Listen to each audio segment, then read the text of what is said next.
عاشق الجنان والفوز والغنيمة فخذ هذه المعاني بسيطة عظيمة.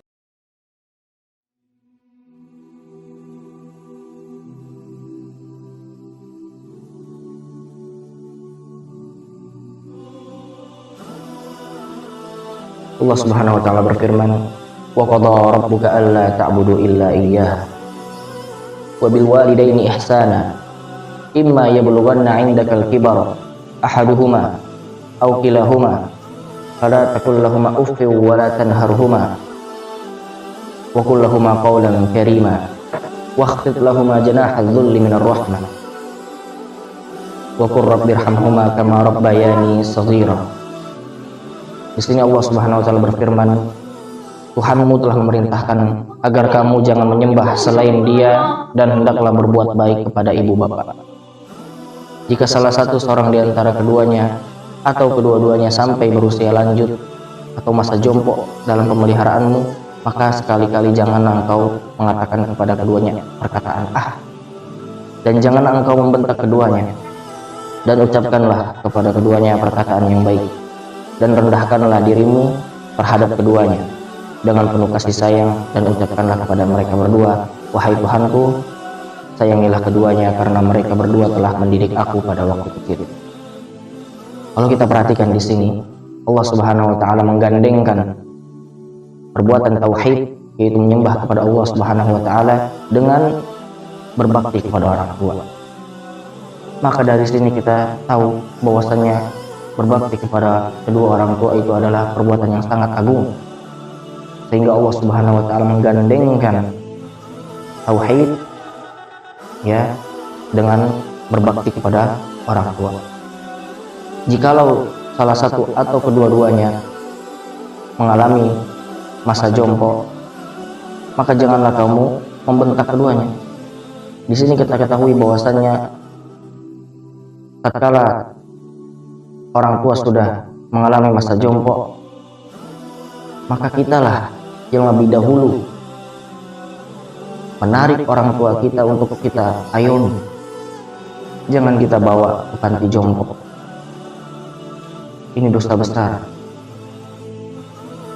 Makanya berapa banyak orang yang orang tuanya itu memiliki anak yang banyak, 9, 10 anak, dan orang tua ini bisa mengayomi mereka.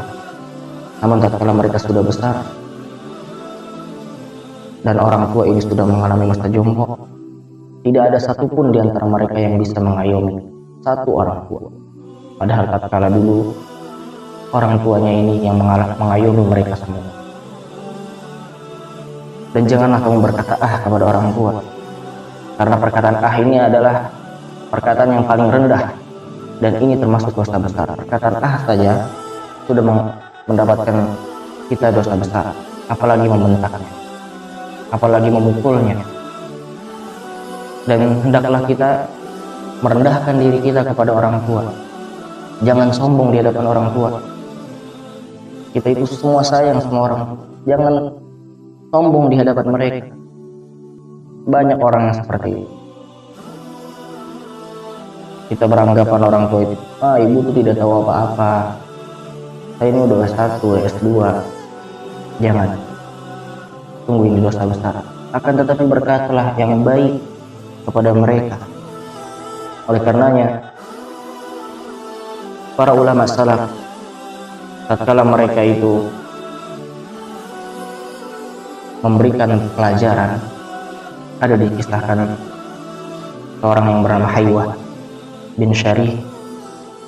Tatkala dia memberikan pelajaran kepada murid-muridnya di suatu majelis, maka ibunya datang menghampirinya. "Wahai Haywah, beri makan ayam-ayammu." Maka Haywah pun bersegera meninggalkan majelis tersebut, padahal di majelis itu banyak orang, demi memenuhi panggilan orang tua, lalu memberikan makanan kepada ayam-ayam. Haywah tidak merasa malu, padahal muridnya itu banyak di hadapannya, namun dia tinggalkan demi memenuhi panggilan ibunya. Ada kisah selanjutnya, ada Abu Hanifah. Abu Hanifah ini adalah seorang alim besar, ulama besar. Namun ketika ibunya mengalami permasalahan, ibunya bertanya kepada Abu Hanifah, anaknya sendiri, "Wahai anakku, aku ada permasalahan seperti ini, seperti ini." Namun Abu Hanifah menjawab, karena dia udah faqih, sudah paham dengan ilmu tersebut. Namun ketika ibunya mendengar jawaban dari Abu Hanifah, ibunya tidak merasa puas. Maka kata ibunya, "Aku ingin mendengar fatwa dari salah seorang ulama di sana, tidak terkenal, termasuk muridnya Imam Abu Hanifah." Namun Abu Hanifah menggandeng ibunya, lalu membawa ibunya kepada orang yang dia inginkan. Bayangkan, Abu Hanifah, seorang ulama besar, tatkala ibunya tidak merasa puas dengan jawabannya, lalu meminta untuk membawa ibunya tersebut ke orang lain agar diberi fatwa oleh orang lain, Abu Hanifah tidak berkata, "Ibu, saya udah terkenal di sini dengan keilmuan saya. Kenapa ibu belum puas dengan jawaban saya?" Tidak, Imam Abu Hanifah tidak berkata demikian. Namun Abu Hanifah tetap membawa sang ibu kepada orang yang dia inginkan, lalu mendengar fatwa dari orang tersebut. Maka kata seorang ulama tadi, "Wahai imam, saya murid engkau lebih faqih dengan permasalahan ini. Saya tidak tahu jawaban ini apa." Maka kata Abu Hanifah, "Ya udah, nih kamu jawab." Ya, kata seorang ulama ini, "Jawaban kamu apa, Abu Hanifah?" "Jawaban saya begini. Maka kata ulama tersebut, "Ya, itu jawaban saya." Lalu baru ibunya itu tatkala itu sudah merasa puas. Selanjutnya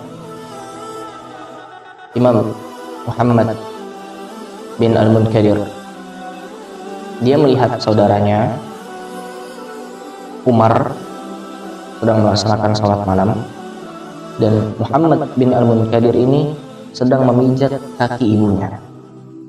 Maka Muhammad bin Al-Munkadir berkata, "Sungguh aku tidak ingin menukar pahala memijat kaki ibuku dengan pahala saudaraku yang dimana dia sholat sunnah semalam." Bayangkan ini, dia tidak, Imam Muhammad Al-Munkadir tidak mau menukar pahala memijat kaki ibunya dengan sholat sunnah semalaman. Bahwa betapa dahsyatnya pahala berbuat bakti kepada orang tua.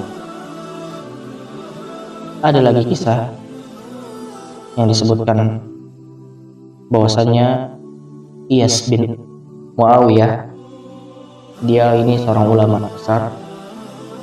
Tatkala ibunya meninggal, dia merasa sedih, menangis, dan tidak bisa menahan tangisannya, sehingga orang di sekitarnya itu merasa heran, ulama ini nangis kenapa? Maka tatkala ditanya, beliau menjawab, "Sungguh tatkala ibuku masih hidup, aku bisa mendapatkan surga dari 2 pintu. Namun sekarang 1 pintu sudah tertutup."